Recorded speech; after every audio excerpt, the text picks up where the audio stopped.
Hare Krishna, Krishna Krishna, Hare Hare, Hare Rama, Rama Rama, Hare Hare, Hare.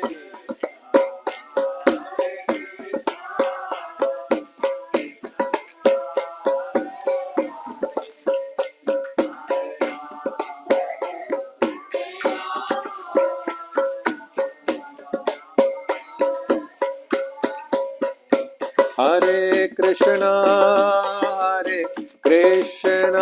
Krishna Krishna, Hare Hare, Hare Rama,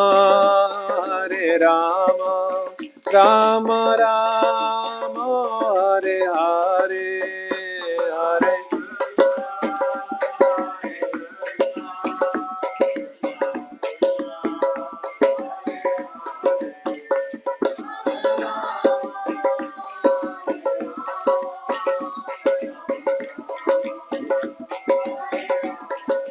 Jaya Radha Madhav, Shri Radhe Jaya.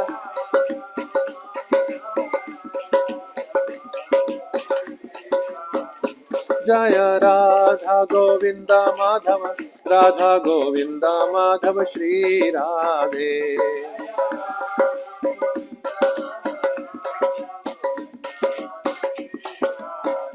Prabhupada, Jai Prabhupada.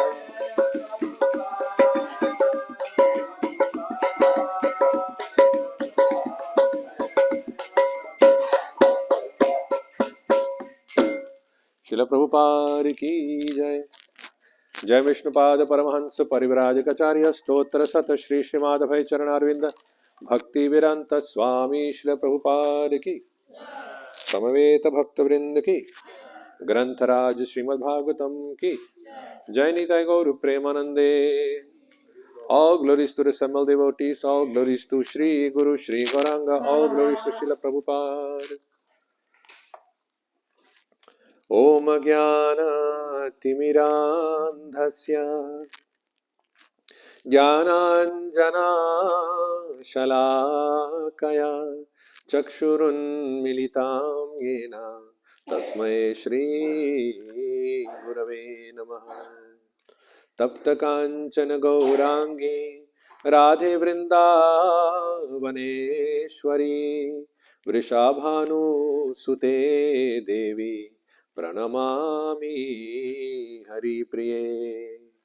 Namo Brahmanya Devaya Go Brahmana Hitaya Cha Jagadhitaya Krishnaya Govindaya Namo Namaha. Om Namo Bhagavate Vasudevaya. Om Namo Bhagavate Vasudevaya. Om Namo Bhagavate Vasudevaya. Narayanam Namaskritya Narang Chaiva Narottamam Deving Saraswatim Vyasam Tato Jayamudirayet Nashtaprayeshu Abhadreshu Nityam Bhagavat Sevaya Bhagavati Uttama Shloke Bhaktir Bhavati Nashtiki. Welcome everyone to Srimad Bhagavatam class. This morning we are reading from Srimad Bhagavatam, 3rd chapter, 1st canto. Krishna is the source of all incarnations, text numbered 21, which is written on the board.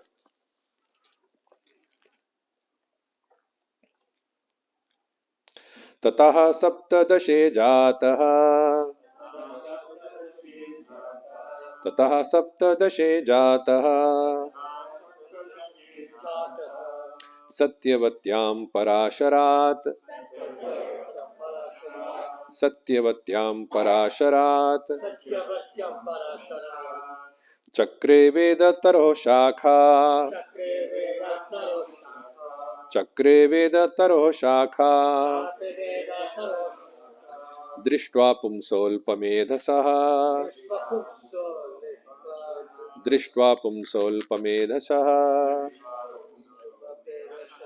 ततः सप्तदशे जातः सत्यवत्यां पराशरात्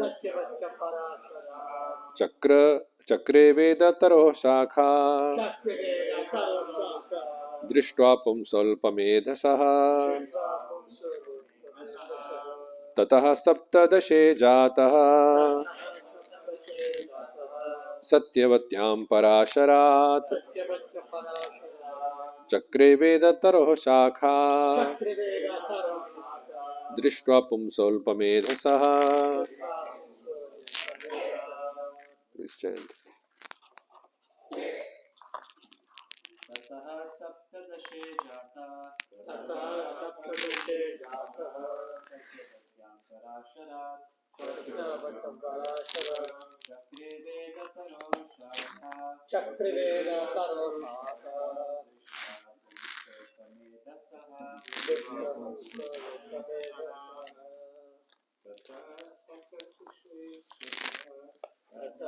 सप्तदशे जातः सत्यवत्यं पराशरात् चक्रवेदातरो दृष्टपुंसोऽल्पमेधसः ततः सप्तदशे जातः सत्यवत्यं पराशरात् चक्रवेदातरो दृष्ट्वा पुंसोऽल्पमेधसः.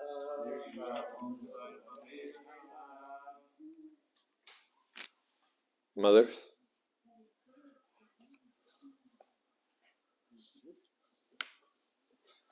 please chant. Tataha, thereafter, Saptadashe, in the 17th incarnation, Jataha, advented, Satyavatyam, in the womb of Satyavati, Parasharat, by Parashara Muni, Chakre, prepared, Vedataraho, of the desired tree of the Vedas,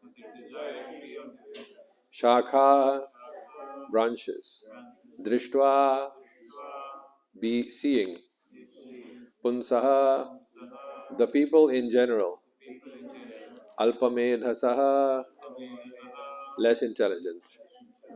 Translation and purport by Srila Prabhupada. Srila Prabhupada ki jai.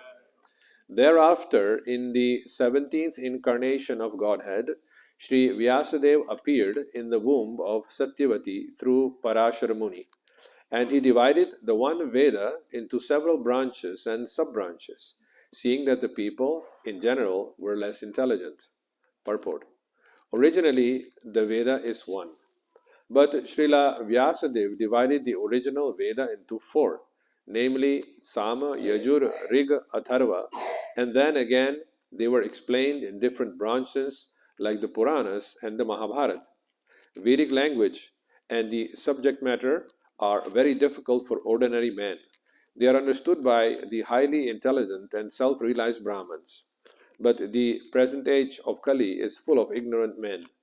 Even those who are born by a Brahmin father are in the present age no better than the Shudras or the women. The twice-born men, namely the Brahmanas, Kshatriyas and Vaishyas, are expected to undergo a cultural purificatory process known as sanskaras. But because of the bad influence of the present age, the so-called members of the Brahman and other high-order families are no longer highly cultured. They are called Dvijabandhus, or the friends and family members of the twice-born. But these Dvijabandhus are classified among the Shudras and the women. Srila Vedavyas divided the Vedas into various branches and sub-branches for the sake of the less intelligent classes like the Dvijabandhus, Shudras and women. Mukam karoti vachalang pangum langhayate girim yatkripatamaham mande Shri Gurun Dinatarinam. Thereafter, in the 17th incarnation of Godhead, she Vyasadeva appeared in the womb of Satyavati through Parashara Muni, and he divided the one Veda into several branches and sub-branches, seeing that the people in general were less intelligent. So, as the sun is about to rise during the Bhagavatam class, in your beautiful panoramic scenery of New Mayapur, I'm happy to give class here. So here we find something about Vedavyas. In the list of incarnations, he is the 17th in the Bhagavatam here. And he appeared from the womb of Satyavati, who was the daughter of a fisherman. But originally, actually, she was a princess, born from the womb of a fish. You know, she had a brother, who was a twin brother, according to Mahabharata, and she was given to a fisherman, and she was extremely beautiful, but she has this fishy smell. If you ever go to Dwarka, you know, when you travel to Dwarka, it's like you're traveling to the end of the world. When you end, there is only ocean, ocean, ocean. Similarly, if you go to Rameshwaram, South India, where Lord Ramachandra started to build a bridge across Lanka, when you enter there, it's like only the end, world ends there. It's only ocean. And they have these fishers who catch fish and dry it in the sun. So it's all fishy smell. So Satyavati, though being extremely beautiful, she had this fishy smell. But Parashara, he came to her. She was a fisher's girl who was to cross people across the river Yamuna. And Parashara saw her, and he saw also in the sky, though he was on the boat. And he knew, okay, the time for Vyas to appear has come. And he looked at her and he proposed to impregnate her. So she was shocked with this. So they said, not possible, I'm a virgin, and you should approach my father. He said, no, I can benedict you. I'm not an ordinary man. I'm the great Parashara. I'll benedict you, remain virgin even after impregnation, giving birth to Vyasa. But then she said, there are so many rishis on the bank of the river. What will they think? Said, no problem. Great fog was created. And in this way, Satyavati gave birth to Vyasadeva, who immediately grew up and bid farewell to his mother. His mother, whenever you need me, just think of me, I'll appear to you. Whatever service you want from me, I'll fulfill that. And another benediction she got by this Parashara was that after giving birth to Vyasadeva and doing this service, her fishy smell would disappear, and a fantastic, great perfume-like smell would emanate from her body up to 12.8 kilometers. So from that distance, you could smell. What is this beautiful smell? Her name was also called Yojanagandha. Satyavati's other name was Yojanagandha. Yojan is 12.8 kilometers.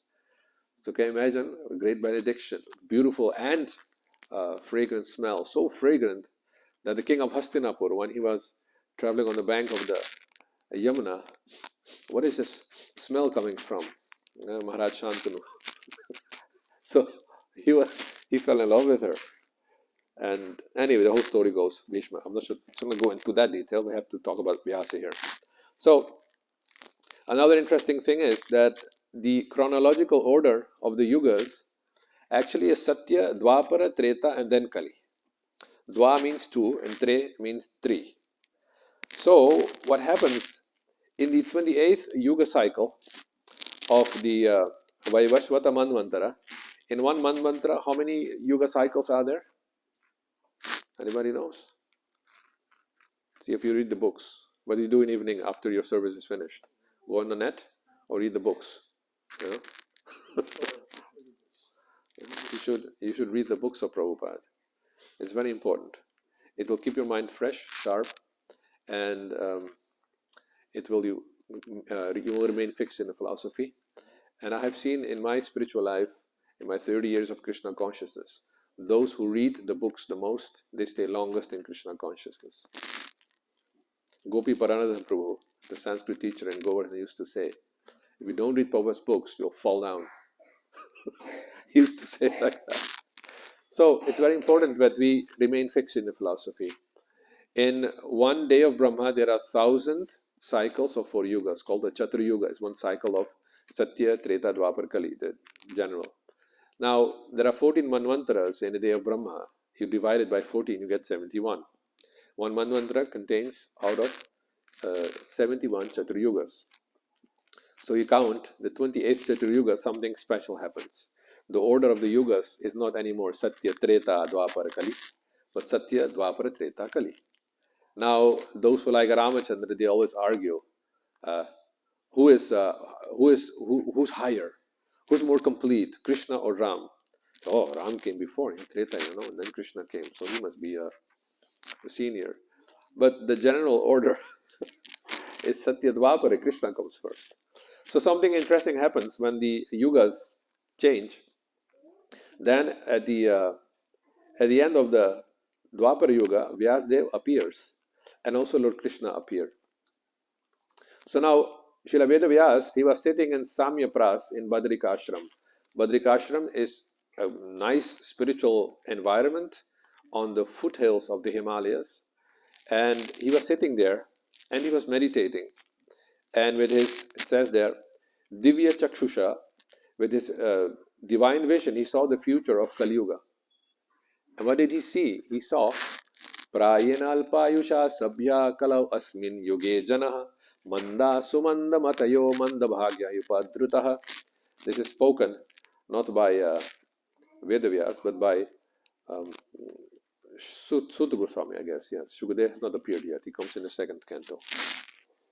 So, Prayena alpayusha sabhya. Almost everyone, kalau asmin yuge janaha, almost everyone in Kali Yuga is prayaha, is almost of short lifespan, alpa ayushaha. And that creates a problem, because if you have a short lifespan of only, let's say, most of us, they hit up to 80, right? Then what is the first 20 years? It's youth. And like this in Hindi, Javani Divani. That when you're young, then you're into enjoying the world, and you want to have your Honda and your girlfriend and your boyfriend and go to here and there in the cinema. You don't care for study. Don't know much about history, don't know much about biology. But I do know that I love you, and I know that if you love me too, what a wonderful world it would be. Anyway, when we were teenagers, these were the pop songs. Everyone in school, everyone's singing these songs. Nobody cared for school, but we love each other. You waste your 20 years in all these, so-called love stories. Then you grow up all of a sudden, and kids come, and you have to be all of a sudden exemplary. But you were never exemplary as a kid, so you have difficulty in being a good father. And then they say, like in America, don't do as I do as I say. Because the kids say, but you're not doing it, I'm gonna do it. No problem. It wastes a lifespan. And then 35 already, old age symptoms start. Some people even getting heart attacks, and you have this, I call that, when the arteries are clogged with fat. It's called, I call that. You don't even know about this. No. If you eat too much saturated acids, fatty acids, you get that. Yes, in the arteries.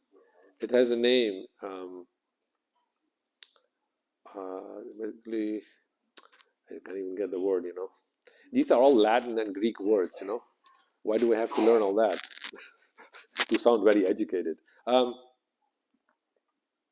diabetes, but the other one is? No. When fat or oil is in the arteries and it blocks the flow of the blood.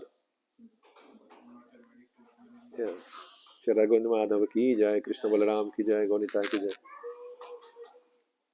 Cholesterol.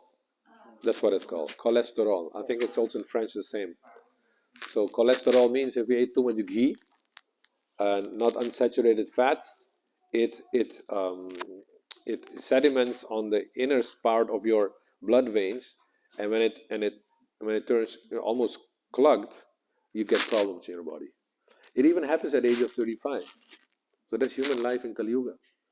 Very short-lived. And then from 20 till 35, 15 years of like the real life, then already old age starts. And the symptoms of old age, some of us are here 40 years of age, they already have gray hairs. You know, others they, right? They already have gray hairs. And then 40 up to 80 is also old age. And, 60 to 70, you can't do much more than just walk with your stick around, trying to, lift your body, drag your body around. That's human life. And then it's only the actual time for study, which is basically from age of 8 till 20. You waste it with your girlfriends and boyfriends. And then how will you study Veda, right? This is the problem in Kali Yuga. And education, so-called education, is heading towards that. My teacher used to say, you've enjoyed education.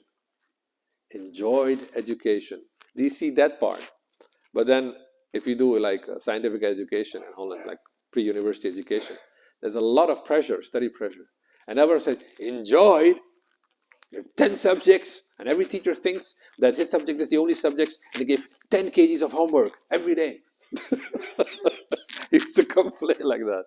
A lot of tension is Western education. So can you imagine, with such a short lifespan, you have to study the 4 Vedas. You have to study the 108 Upanishads. You have to study the 18 Puranas. You have to study the Itihasas, Mahabharata and Ramayana. And you have to study the Kalpas, the rituals, the Samhitas, like Brahma Samhita, Sanat Kumar Samhita. You have to study Vedanta Sutra. You have to study Ayurveda to remain healthy. You have to study the Jyotish, which is part of the Vedas. You have to study Sanskrit grammar, Vyakarana. Then you can also study Sangeeta, music. These are just some of the Vedic knowledge branches. How will you do that in your 20 years? Alpa Ayusha, small, short lifespan. How much can you learn? It says that Ramachandra remained on earth for 11,000 years and he never wasted one day. Every day he learned something from the rishis. Can you imagine if somebody goes on learning for 11,000 years, how much he will know? Therefore, we have to be humble. We are short-lived. We don't have any chance to study all these Upanishads. Because it's not simply eye exercise. You read them and then you know them. Oh, I can reproduce. No. When you study Vedic literature, it's also understood that you have imbibed all the powers of the scriptures. I don't know if you have realized it, but sometimes when you read a pastime, like the killing of Vritrasur or Krishna chastising Kalia, at the end of that pastime, there is a Shruti Phala given, a benediction given, one who recites this story, morning or evening, sometimes like that. Then, like Kalia, then the snakes will never attack him. The snakes will remain away from him. Ever noticed in the Bhagavatam? These are called Shruti Phalas. That means those who study scripture, they imbibe powers and they imbibe benedictions by which they can protect themselves. Sometimes there is a story, one who understands, one who reads the story, then a Kshatriya will get land, a Brahmana will get knowledge, a Vaishya will get wealth, and a Shudra will have food. These benedictions are also given. So, if you properly study, then you should not be lacking anything. Simply by studying Bhagavatam, everything should be possible. But not only prayana alpayushasabhya, not only short lifespan, but we are also manda sumanda matayo, manda bhagya hi upadrataha. Manda sumanda matayo means people are very slow in understanding spiritual topics. When it comes to material topics and sensual topics, oh, then they are professors, very sharp. When it comes to spiritual topics, then you see their face turning like, spiritual? What's that? Something esoteric floating in the sky, that's spiritual. And that's because the so-called spiritualists have propagated that. Spiritual means something not tangible. You find sometimes in Prabhupada's morning walks conversations, then you have these so-called spiritualists. They think they are as holy as Prabhupada is. And then Prabhupada asks, what is spiritual? And I see them trying to answer. Spiritual means having spiritual values. No, tell me what is spiritual. Thinking in a spiritual way. They don't explain the word spiritual, they just make it an adjective. Because they don't know what's spiritual. What is material and what is spiritual? How will you define what is spiritual? Give me a tangible definition. Anybody dares to do here? It's very easy. If you know Prabhupada, then you can give a nice definition. What means spiritual? Spiritual is eternal. Material is not. 1/3 you're right. Huh? What means spiritual and what means material? Spiritual is, I would say, the science of the soul and God. The science of soul and God. Okay. That's another quarter you get. The full. Prabhupada says very clearly, spiritual means... When you remember Krishna, it is spiritual. When you forget it, it's material. Okay, Smartavya Satatam Vishnur. Also, 25%. Prabhupada says spiritual means Sat Chit Ananda. And material means Asat Achit Nirananda. For those who don't know Sanskrit. Spiritual means eternal, full of knowledge, blissful, and also form. If there is no form, it's half spiritual. Swarup, right? And when it is not, it's material. That's the very clear definition. So spirituality means the knowledge of the Atman. We have the very clear. We don't have any doubt or any floating in the sky, esoteric, we don't know what you're talking about. Very clear. We have a process also to realize it. What means to realize? What does it mean, realize? Understand. Is so, okay, I understand that if I walk from here to there, I will reach there. Is that enough? No. Just knowing, To make the experience. you have to live it. Yeah. It has to be very practical, applicable in your life. Like this. When you stand in front of the mirror in the morning, just before Mangal Aarti, and look in the mirror, who do you see there? What do you see? A reflection of yourself. The body. The body, exactly. Do you have to theorize that who's that person there? Or why is his beard growing? Or why is his hair growing? Do you have to theorize or try to understand who that person is? No. It's just normal. It's life. It's you live that. You're fully 100% convinced that that's you. Okay? The day you stand up for Mangal Aarti and go to a bathroom and stand in front of the mirror and there is no human body visible, but it's full of light emanating, beautiful spiritual form which you see in the mirror, that is realization of your spiritual form. It will happen if you're sincerely chanting. That is realization. You can see the Atman. The day it becomes visible, without need for intellect, without need for philosophizing, when it becomes real, livable, then there's no doubt. That's you, right? You'll see your spiritual form. That is realization. So, people are not interested in this. And because they have no understanding that it comes along with great ecstasy. You have never tasted more intense bliss, even with your girlfriend or boyfriend, compared to the bliss you will feel when you see that spiritual form. Because that form is made out of what? Okay, Satchidananda. Or what is it? What is the Swarup? The Swarup is your loving relationship personified with Krishna. And it is super, super intense ecstasy. And it doesn't reduce because you're on another platform. It's eternal. So that is what we are going for. But people are not interested. They're more interested in pence, shillings, euros, like that. And also Mandabhagya, Vyasa saw in the Samya Prash that their destiny is also very bitter and very troublesome. They're trying to make a better world, but only flags are increasing and bombs are being thrown here and there. Is there any need for all these wars? Why does it happen? Prabhupada says it very clearly. You can't expect peace in human society if you kill animals. This is the reaction to animal killing. For nothing, no need to throw bombs in the world. But it will. Karma will come. Because you have killed innocent animals. There's no need to kill animals. In this way, their destiny is doomed. Mandabhagya hi upadrita, always disturbed, always bickering and fighting. Right? They are always competing with each other for food, for position, name and fame. And then so many disagreements come. And this great Vyasdev, he could see that with his transcendental vision. And Prabhupada says that in a purport. This is from the 4th chapter. It will come in the next chapter. Text 17 and 18. In the purport, Prabhupada says, the great sage Vyasdev could see by his transcendental vision, as an astrologer can see the future fate of a man, or an astronomer can foretell the solar and lunar eclipses.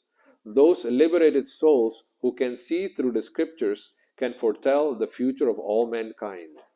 They can see this due to their sharp vision of spiritual attainment. So this is the power of vision which comes from spiritual practices. Now, practicing some astrology, we know our limitations. Astrology only can see the physical and the mental state, not the atmic state.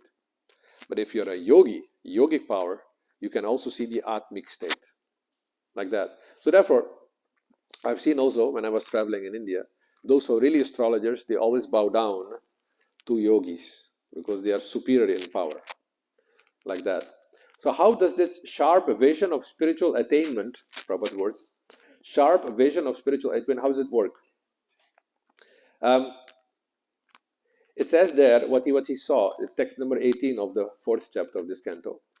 Durbhagamsta janan viksha munir divyena chakshusha. Durbhagams means those whose fate is doomed, ill-fated. Janan, people. Viksha, saw. Munir divyena chakshusha. Munir means Vyasdev, by divya chakshusha. So you have heard this before, definitely. Everyone has read Bhagavad Gita, knows that when Arjuna was requesting Krishna, can I see your how you are pervading the universe?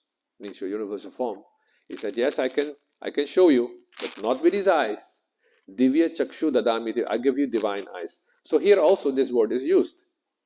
Divya chakshu. In order to understand that, we have to analyze how consciousness works. And consciousness comes in 4 levels. There is state of wakeness, which you are now into, Jagran. Then when you go to sleep, then this wake consciousness dissolves. It's not there anymore. But another state of consciousness starts. You find it when you lie in bed and you're tired, gradually you forget about this world, right? It's not that you're dead, because then another stage starts, another stage of consciousness starts, where there are no limitations to dreams, what you can do. Only problem is you have no control over that, right? We're going into dreamland. When you dream, the body is not active, or you're not even conscious of your body. You're not conscious of this world, but you're conscious of your desires, because desires steer the mind. You know that? What is the steering wheel of the mind? Desires, right? And even negative way it steers the mind. If I tell you, don't think of a nice red sweet watermelon, the mind will object, you see. It will think of a red sweet watermelon. So desires, they steer the mind, and during dreams it indicates how many desires you have, right? So many desires. So that is the second state of consciousness. And in this second state of consciousness, your body is not active. This world either is dissolved or doesn't exist. You don't care really. You're not aware. So it's an indication of Paramatma. Listen, you're so attached to your body and to the gross world, but even if it is not present, you're still alive. You still live in your dreams. And guys, it's a little bit hypocritical towards the man's side, like they say we should be rational. Women are always sentimental. We should be rational. Rationality rules the world. But if you ask men, why, isn't it? Men are rational and women are, is it? Men are from Mars and women are from Venus. You heard about this book? You know who wrote that book? Sorry? No, I don't know who, Belgian or not, but he's from I think he's from Maharishi or one of these sub-spiritual groups, So he analyzed something, and it's so popular, that book. Anyway, the man have this tendency, as I was explaining, the second state is dream and desires. If you ask him, okay, you're very rational, and you do your work 40 hours a week, why do you work? 40 hours a week. Grihasthas work 40 hours a week. Why do they work? To earn money, to pay the bills, to support their families, Why you want to support the family? so that they can survive, eat. Actually is, you work 40 hours a week. After 8 hours you come back. You expect the husband to give you, the wife to give you a kiss, and the boys to embrace you, your children, right? Is it rational or emotional? It's emotion. Covered. Men are as emotional as women, but they work for it, to earn it, right? So it's a little bit hypocritical to think that men are just rational. They're inspired by emotion. Just think of a world where there would be no women. Would men care to work? Would they care to be clean? Among men, it is like boys, it's like who's the most stinkiest, dirtiest, horrible, like as soon as a girl comes in, immediately they start to little bit, adjust a little bit their thing and put their hair a little bit nice, right? So that's the thing. Is it emotion or is it rational? It's all emotion, right? So like that second state of consciousness is your emotion. Both men and women have that. Now, there is another state of consciousness which is called deep sleep. When you enter a deep sleep state, most of the time you're not conscious when it happened.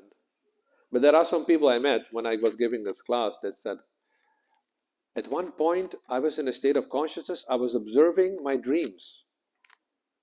So some are able to step back from the dreaming state of consciousness called swapna. So it's an in-between, there is a state also. Some are aware, some are not aware. That's the third one.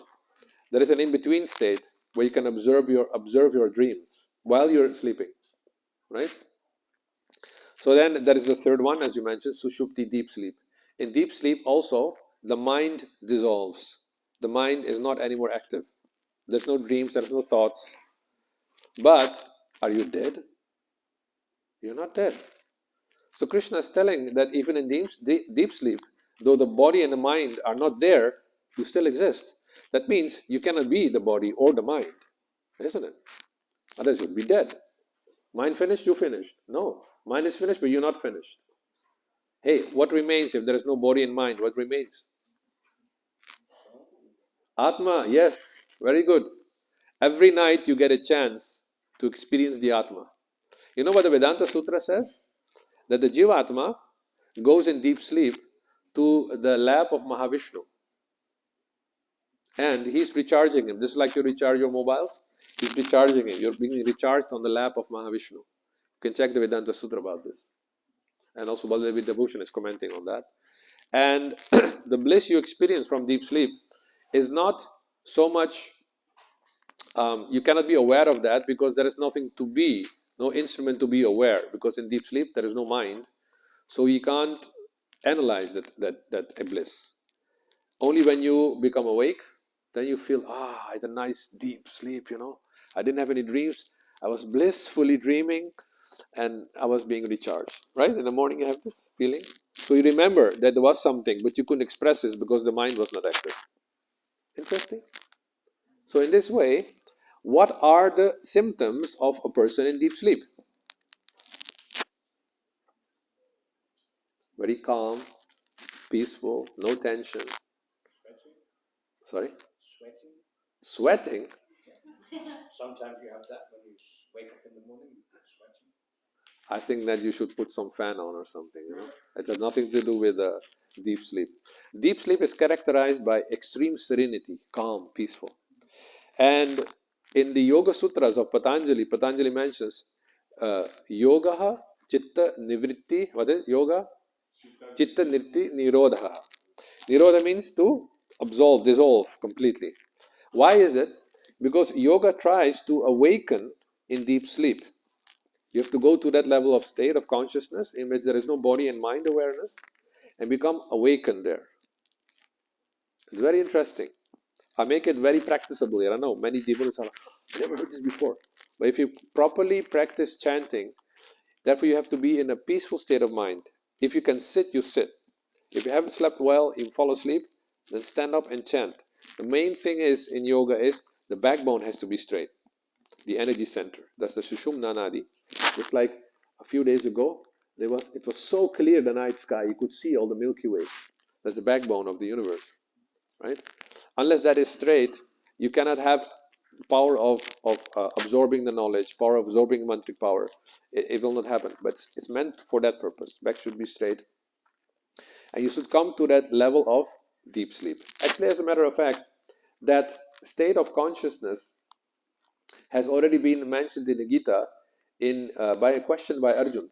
When Krishna is describing that you're not this body, you're a spirit soul, then Arjun asks in 254 of the Gita, Sthita pragyasya ka bhasha samadhisthasya keshava sthitathir kim prabhasheta kim asita vrajeta kim. He asks, what are the symptoms? How does he walk? How does he sit of a person who has awakened, or he is aware on the level of deep sleep? Right? I'm going to explain, because the difficulty in the Gita and Sanskrit literature is as a language. But when you master Sanskrit, things become so easy to understand. It's amazing. So this verse, Sthita pragyasya ka bhasha, I have to explain a little bit different. First, before I explain what Arjuna is asking, but he's saying is samadhi sthasya. He is situated in samadhi. So for those who practice yoga, deep sleep is samadhi. It's not a shortcut that, oh, I can sleep and be in samadhi. No, it's not like that. You are in that state of consciousness, but you are aware, awakened. Can you imagine if you would sit on the lap of Mahavishnu and you open your eyes, not to see the world, but to see him? That is samadhi. You have no disturbances of your body or of your mind. So yoga is a very natural process, right? And you add bhakti to that, then there is also emotion. Now the fact that intellect or mind activity dissolves in deep sleep, that means the process of jnana ends when you go into deep sleep. What remains in deep sleep is emotion. That means bhakti. So therefore bhakti is superior, because it's a step further in consciousness. What is to be done with yoga is what Krishna describes in the 69th verse of the second chapter of the Gita. Ya nisha sarva bhutanam tasyam jagriti sanyami yasyam jagriti bhutani sa nisha pashyato munehe. What is darkness and non-existent for all living beings becomes real and existing. See, for all living beings, ya nisha, what is night and darkness is a spirituality. It's like, nobody can do something with it. If I practice spirituality, I cannot feel my belly. That's what my Dutch teacher wrote on my essay when I wrote something on spirituality. He said, nice, but spirituality doesn't fill your belly. He put it in red. Such a material. How will they be able to teach character in people and students, So what is darkness for the common people becomes, what is darkness for common people? Deep sleep. And there's a fourth state called Turiya. Turiya means fourth. It is a state where you actually become aware of your spiritual form. That's basically what Turiya is. There are some debates between Sampradayas and disagreements that Turiya, no. Turiya means becoming one with the universe. Merging in Brahman, one with the universe. That's not Turiya. Because you'll fall out of that. Turiya, the fourth state, is when you can see Govindam Adi Purusham, and you look at yourself, and you're not in Mayapur anymore, you're in Golokadham. That is called in the Brahman Samhita as Swarasiki. You have entered the pastime of Krishna in your own spiritual form. That is Turiya. Right? When you're still in a bathroom and you look at your spiritual form, that means Jivan Mukta. You're still in this world and you're already liberated. It's also very nice, right? But that's the fourth state. So this is all darkness. They don't teach you in school. Deep sleep, dreams, it's an illusion. You should materialize your dreams, right? But dreams is an illusion. We learned that. Why? Because you wake out of that. But guess, what would you consider to be reality? Because we sleep for 8 hours, 6 hours, and we are awake for 16 hours, Therefore we think, okay, awakeness is real and dream is unreal.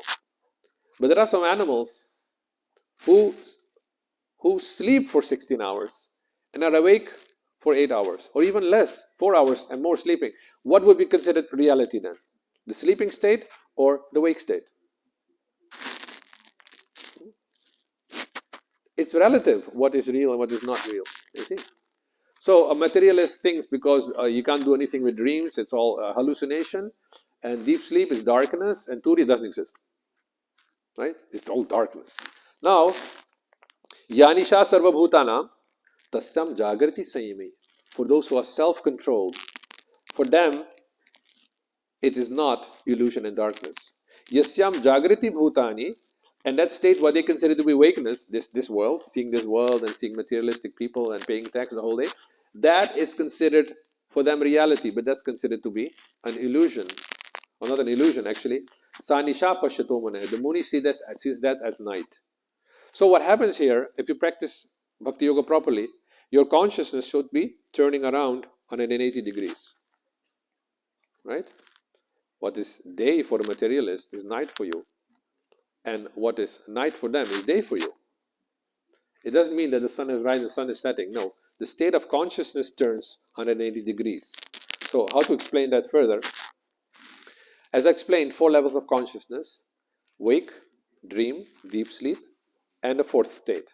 In Sanskrit, Jagran, Swapna, Sushupti, and Turiya.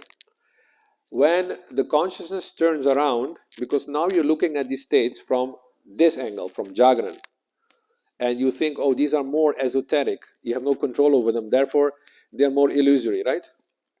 But yoga is supposed to turn your consciousness around, that you look from Turiya, from the spiritual angle, at these levels of consciousness.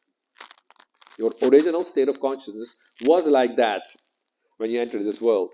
When you left Goloka, Krishna Bahirmukha Jeev Bhagavan Chakare, Pachete Mayatare Jhapati Adhare, Jhapad. You know, uh, Krishna Bahirmukha Jeev, when the Jiva turns his face away from Krishna, he becomes actually Tatastha. The Tatastha Sanskrit word is used very nicely in Hindi. Tatastha means he distantiated himself. Like there's a party going on with your friends, and you feel like, no, I have something with my stomach, you know. You go and distantiate yourself in a corner. And people, what happened? Is something wrong? Are you unhappy or something? Why are you distanced? Come with us, enjoy, right? So that is Tatastha. The Jiva becomes Tatastha. He doesn't want to enjoy with Krishna anymore. Krishna Bahirmukha Jiva, he turns the face away from Krishna. Why? Bhogavancha kare. He has a desire to enjoy something else. And Maya is nearby and gives him a slap. Pasite Mayachare Jhapati Adare, come with me. And she puts you in this world. So your original consciousness was different before you entered this world. And the practice of Bhakti Yoga is supposed to awaken that state of consciousness. Now, if you're able to do that, then this Jagran consciousness, this Swapna, Sushupti, they get other names in yoga. Jagran becomes Vishwa, and Swapna becomes Taijasa, and Sushupti becomes Pragya. Hey, Sthita Pragyasya ka bhasha samadhisthasya kesha. Pragya, that was saying, the difficulty of the scripture, of the Gita, is the Sanskrit. But once you learn Sanskrit, especially through yogic terms, it becomes so easy. It's so clear what Krishna is saying. Arjuna is asking, those who are situated in deep sleep, awake state, so they are on the level of a state of consciousness in which the body, they are not aware of their body, neither of their mind, but they are awake. That's called pragya. Krishna rupena gya. They are aware of everything. And Krishna mentions after that question, 254, he describes the symptoms of a person who is situated in Sita Pragya. Sita Pragya Stadochate, like that. So next time you read Gita, you can memorize, you know this word now, and I read the Gita again. It's so clear what Krishna is saying there. So, a person in that state of consciousness, and Arjuna says, Samadhi Stasya Keshava. That is called Samadhi. So, Pragya. Turiya remains always the same, it's absolute, it never changes. So, either awaken or not awaken, if you reach Turiya, Turiya remains the same. So, now, look at these states of consciousness. Why does Jagran, awakeness, turn into Vishwa? Vishwa comes from Vishwamurti. What means Vishwamurti? universal form. In other words, at present, you see only trouble, euros, wood, stone, afraid of the tax collector, right? That's what you see when you're awake. But when you look from the angle of the Swarup, of the Atman, then you see Krishna everywhere, Vishwarup. You can see him every atom, you can see him everyone's heart. That's called Vishwadrishti. You can see, just like Arjuna wanted to see. Krishna, tell me, how are you in this universe? I am the lion among the animals. Among the mountains, I am? No, that's among the immovables. Among the mountains, I am? Meru, yes. Among women, I am? Among women, where is Krishna in you? If you think you're not a woman, yes, then sweet speech, medha, memorization power, knowledge, these are all goddesses, right? So Krishna says, I am that in women. Among the cheaters, he is? Yes. He is the cheat. So how you can see Vishwarup, Vishwa form. You don't see this world anymore. You see always everything reminds you of Krishna. Right? That's Vishwa consciousness. Then dream turns into Tejasa. One means Tej. Tej means effulgence, power. Right? The power of the mind becomes unleashed. Right? And when you master the power of the mind, at the moment you're a slave of that mind. But the day you master the powers of the mind, by controlling the mind, you can do amazing things. You can hear what's being said 20 kilometers away from here. You can see demigods playing. If you like, if you're qualified enough, you can see Krishna's pastimes in Golokadham. Aprakat Leela becomes Prakat to you. Right? But here, because we are discussing why am I saying all this, what is the yogic power by which Vyasa was seeing the future? He had mastered this state of at least Swapna, because he's Vedavyas. So he could easily see what's the future going to give. Right? This is how it works. You find in this state of consciousness that when Arjuna is getting Divya Drishti, Divya Chakshusha in the Gita, then Krishna says, now Arjuna, you can see whatever you desire to see. What is yet to come and what past, present and future you can see by this Divya Chakshusha. So it's not something mystical, something magical, some strange ritual you did to know. It's part of your powers. Just you have to become unaware of the troubles and your, like the limitations of your body and the mind, and become aware of the Atman consciousness. These are already in you, these powers. Just like when I was a kid, I thought, and I couldn't swim, I was thinking, I'm too heavy for water. Water cannot carry me. I'm just too heavy because I couldn't swim. What means swimming? It means floating on water, right? Because I couldn't swim, I thought, no, water cannot carry me, therefore I can't swim. I'm too heavy for water. Everyone else can swim. People who are 100 kgs, they can swim, but I was thinking I was too heavy. Till the day I learned how to swim. Hey, water can also carry me. I can float. I can just I can fly on the water. I was thinking I'm flying on water, So, was that power already in me or not? Yes, already there. The power to swim is in everyone. But you have to know the process, how to activate that. So all of that is in there. What Vyasa is doing here, seeing the future, we can also know. What do we learn in school? It's all fairy tale. It doesn't exist. Once one devotee was telling me, if you look at the sky, you keep watching it, you find little sparks going all way everywhere. You might have seen that. And that's called prana. You can see it with your eyes. But if you ask the physics teacher, no, that's a mistake of the retina. I was so angry when I discovered that is prana. I thought it's a mistake of the retina. He's mistaken with his PhD, but he calls everyone who can see it as to be mistaken. This is blind, making the one with the eyes also blind. Not blind leading the blind, but he's disturbing all of that. So all these things are possible. So now you can understand what Arjuna is meaning when he says Sthita Pragyasya ka bhasha, and how Vyasa could see the future. Now, Vyasa thought of a process because he's a sage, he's a devotee, he's a Supreme Lord also. A process to this ill-fortuned humanity to uplift them. And that process he was looking at was actually called Varnashram. So, I don't have to discuss so much Varnashram because all of you have some idea what Varnashram is about. But how does it purify? How does Varnashram purify? Have you thought of that? And what means purification? Taking soap and scrubbing, then you're purified. Varnashram does that. What does Varnashram do? What means purifying? I'm sorry, I don't want to be off, autocratic, but I'm suspecting some answers from the devotees here. See, how Varnashram purifies is Shreyan Swadharma Vigunaha Paradharmat Swanitishtitat Sabhavanitam Karma Kuran Napnoti Kilvisham. Gita, 18th chapter, verse number 47. Krishna says there, it is better to engage in one's own occupation, even though one may perform it imperfectly, than to accept another's occupation and perform it perfectly. Duties prescribed according to one's nature are never, I repeat, never affected by sinful reactions. This is the power of Varnashram. If you follow Varnashram, your karmic cycle ends.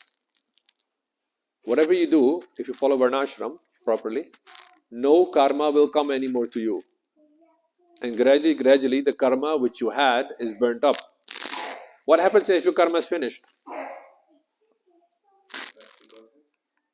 Not yet. Also, that means Krishna mentions. Not yet. He says in the Gita, this is 728, Yesham tvantagatam papam, those who have come to the end of their papa karma, Yesham tvantagatam papam jananam punya karmanam, people who acted always piously.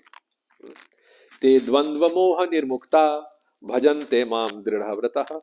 They become free from the materialistic dualities of good and bad. Te dvandva moha, illusion by good and bad, male, female, right? Loss and gain. And you see gold and stone as the same. You see, these have equal vision. Then bhajante mam dridhavrata. Now dridhavrata means very fixed in bhajan, which means the state of nishtha. Yes, it is actually liberated, but not fully in Golok yet. It is Brahma Bhuta. If your karma is finished, then you can think properly. So Vyasdev saw this Varnashram is a pretty good way for people because they like to work. So let them do it according to the prescribed duties of Varnashram. Then when you perform your duties, no karma is produced. You're not liable for sinful reactions. Very interesting. And then you can practice bhakti very nicely. Because sometimes they ask Prabhupada, no matter how much I try to control my mind, it still runs here and there. What to do? That means you're still very much bound by the modes of nature. Prabhupada says like that. And that is because of karma. Now, as you practice bhakti yoga, you offer your lamps during Kartik. You walk around Tulsi in the morning. Yani kani chapapani. Actually, karma is being burned. Right? But do you notice any difference after walking around Tulsi? Sincerely. Before walking around Tulsi and now after walking around Tulsi. Do you feel that your karma has been burnt and finished? How does a soul who is liberated from all karmic reactions live? Do you know that? Does he do the same things as we are doing? As you are doing? If somebody is completely free or liberated, how does he live? How does he think? How does he walk? Ever wonder? If you don't know, there is some trouble here.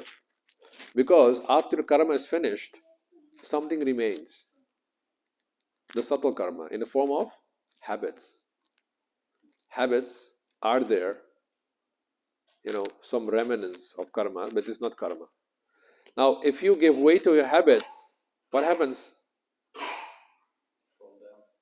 No. If you give way to your habits, you again produce karma.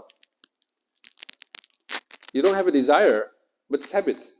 It's like you don't think, immediately it goes there. It's habit. If somebody bites there, something bites there, it's habit, right? You have no control, you don't think about it, you're not premeditating on it. It happens. But it creates karma. So, to get rid of karma is not so difficult in Bhakti Yoga. To get rid of habits is difficult. And you can't do it. Therefore, Krishna has to interfere. And he gives all these tests.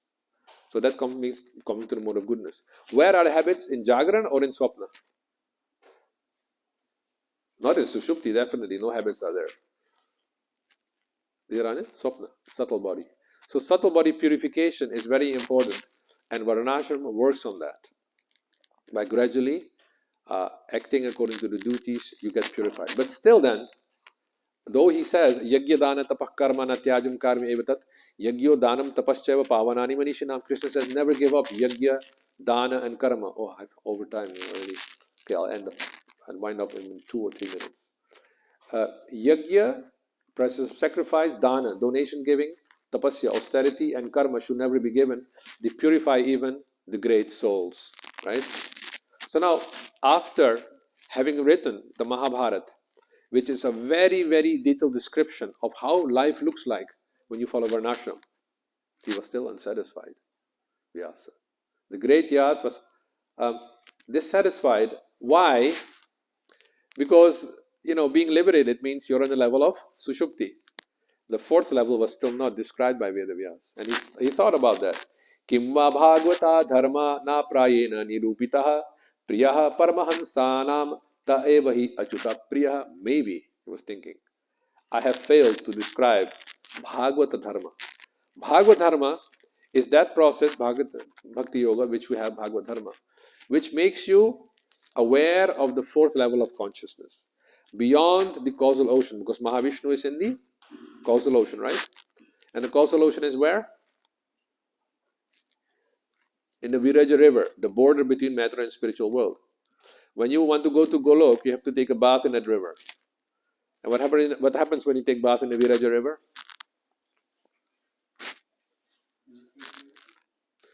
The subtle body is dissolved. Mind, intelligence, and ego are dissolved in the causal ocean. You have to enter in the pure Atmic form, full of bhava, into Golok. That's what the causal ocean is meant for, the Viraja river. So, that is only Bhagavad Dharma can do that. And he was thinking in this way, and then Narad arrived and he instructed him, you should rewrite the Bhagavatam, make it Srimad Bhagavatam. Shri is here, Shrimati Radharani. Put her in there, because without her you can't cross the ocean. Right? She is needed. She is very much needed by Bhakti.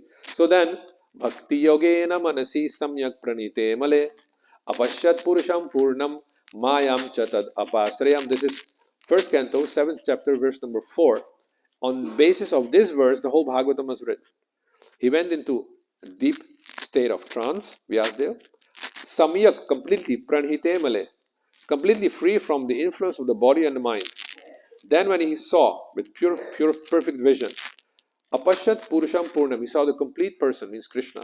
And he saw also Mayam Tat Apashrim, that the external nature, Maya, was subordinate to him.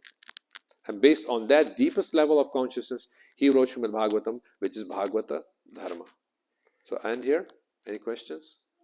Yes.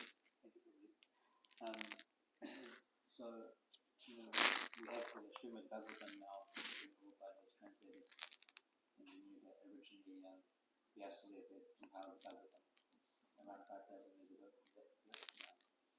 So I'm just curious if there's any information about how the Bhagavatam was passed down over these years, and it's quite amazing that it was not lost or wasn't changed, because in different traditions we hear that different scriptures are lost, or parts of the scripture are lost or changed even. So, I don't even know, which Bhagavatam, Prabhupada was using, the commentator Sri Goswami, things like that, 3 different generations used, Nice question you ask. How is the Bhagavatam handed down to us? As a matter of fact, when I was studying in Mayapur with the great scholars, and we had always competitions in scholarship, we discussed this, that among the 18 Puranas, the only Purana which has a Acharya Sampradaya, Acharya Parampara, is the Bhagavatam. None of these Puranas have Acharya Parampara anymore. Therefore, in the 4 corners of India, you find 4 different versions. But this Bhagavad Puran has been commented upon by Sridhar Swami, the original commentator. And what he did, he first copied the original verse and then commented.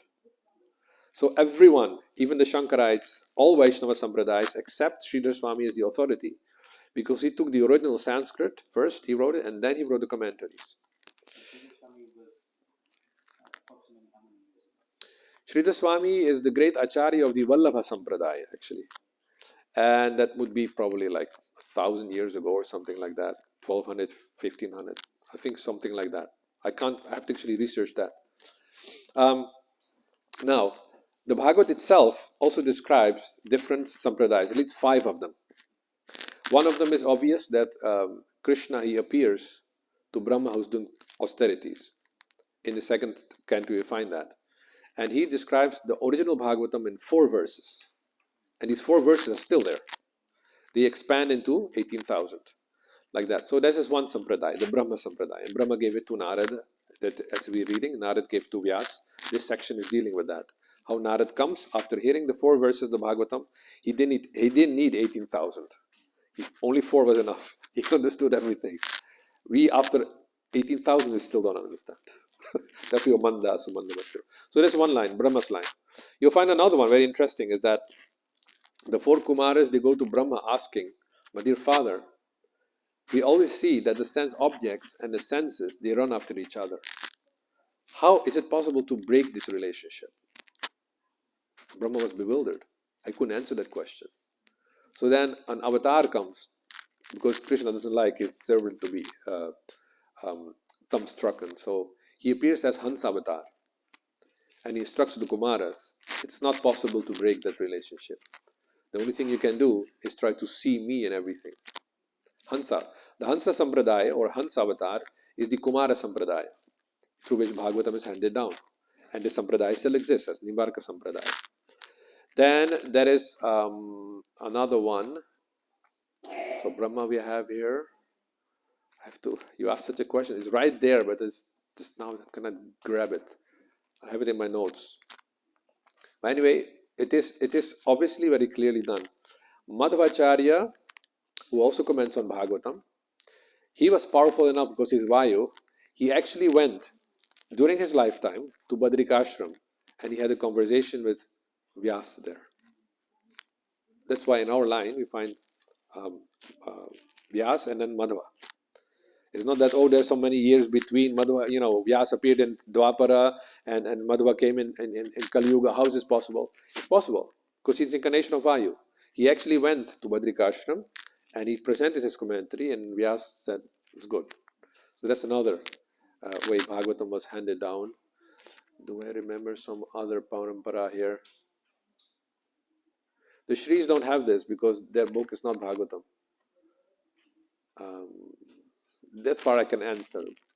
If you study Bhagavatam, you'll see there are some more lines there, connections. Yes, there is another one. Rudra. Rudra is the personality who instructed the Prachetas. You perform austerities underwater, and I benedict you. You'll have Harish Darshan. So in that line, also you find a Rudra Sampradaya line that Rudra Dev instructed. So in this way, you find the Sampradayas are actually mentioned in the Bhagavatam itself.